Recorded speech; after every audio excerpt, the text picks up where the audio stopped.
Good morning Pilipinas. Sa punto pong ito makakapanayam na natin ang isa sa mga weather forecasters ng Pag-asa. Walang iba kundi si Mr. Buddy Javier. Good morning po Sir Buddy. Ano na po bang update dito sa ating binabantayan na si Bagyong Butchoy? At kaugnay po niyan, anong mga lugar po ba yung nasa ilalim ng babala ng bagyo?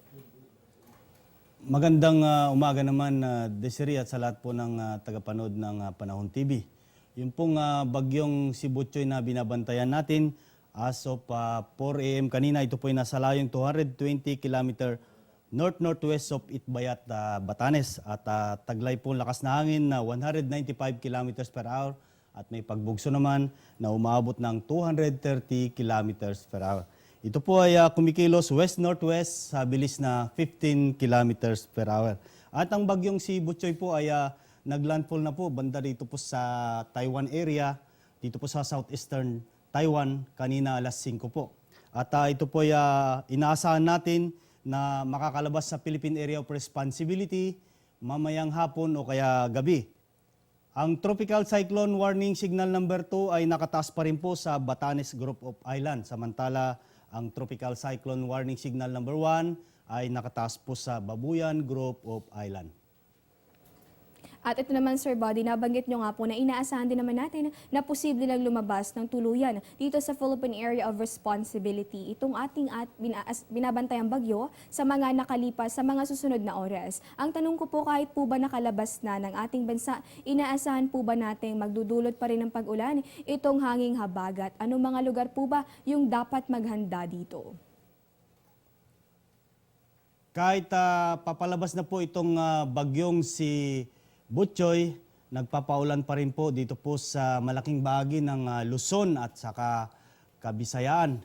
Bagamat ang mga lugar na mas naapektuhan kung saan nagkakaroon ng moderate to occasionally heavy rains ay dito po sa Mindoro, Cavite, Zambales, Bataan at saka Batangas.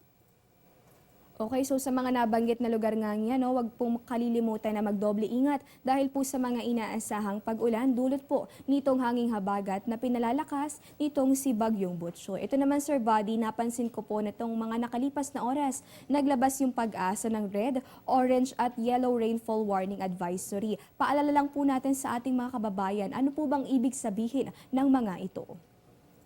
Yung pong rainfall warning system ng Pag-asa, ang ibig sabihin po ng red warning ay kung saan po meron po tayong rainfall of more than 30 millimeters within 1 hour. At most likely, ito po ay magpapatuloy sa susunod na 3 oras. At asahan po natin ang severe flooding at so ang gagawin po natin, kailangan po tayong take precautionary measures po. Samantala, yung orange naman, kakaroon po tayo ng rainfall of more than 15 millimeters to 30 millimeters within 1 hour. At most likely, ito po ay continue for the next 3 hours. At ibig sabihin po nito, flooding is threatening in low-lying areas at near river channels. Samantala, yung yellow warning naman, kung saan po yung rainfall natin 7.5 to 15 mm per hour at most likely ito po ay magpapatuloy sa susunod na 3 oras. At ang ibig sabihin po nito, flooding is possible sa low-lying areas or near river channels. At nalaman nga natin yung kahulugan ng mga iba't ibang warning system ng Pag-asa. So manatiling nakatutok lamang sa mga abisong ilalabas ng Weather Bureau kasama po ang Panahon TV. Ito Sir Buddy, dahil nga isang bagyo pa rin yung narito sa ating bansa at nariyan din itong presensya ng habagat, ano po bang ating inaasahang lagay na panahon at ating karagatan sa mga susunod na oras? Dahil po sa pag-iral po ng bagyong si Butchoy, makakaranas ng masungit na panahon na may maalon hanggang sa napakaalong karagatan dito po sa isla ng Batanes.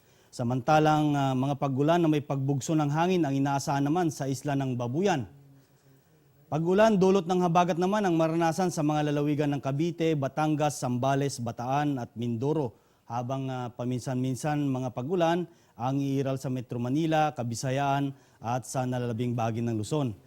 Samantala, bagyang maulap hanggang sa maulap na papawirin na may pulo-pulong mga pagulan o pagkidlat, pagkulog ang iiral naman dito po sa Mindanao. At sa ngayon po, nakataas pa rin po ang gale warning dito naman po sa northern at saka eastern seaboards ng Luzon at the southern and western seaboards of southern Luzon. Kaya payo pa rin natin sa ating mga kababayan, lalo po yung mga gumagamit ng maliliit na sakyang pandagat, na huwag munang pumalaot sa nabanggit na lugar sa kadahilanan po na maalon hanggang sa napakaalong karagatan mula 3.4 to 5.0 meters po ang taas ng alon. At nakasama po natin walang iba kundi si Pag-asa Weather Forecaster Buddy Javier. Maraming salamat po sa inyong mga ibinahaging kaalaman sa amin ngayong umaga. At yan po muna ang latest mula rito sa Pag-asa DOST. Ito po ang Panahon TV kung saan walang pinipiling panahon ang pagbibigay impormasyon. Ako po ang inyong nakasama, Desiree Jonio. Magandang umaga at mag-ingat po kayo. Ang programang ito ay hatid sa inyo ng Air 21. Sagot ko, padala mo.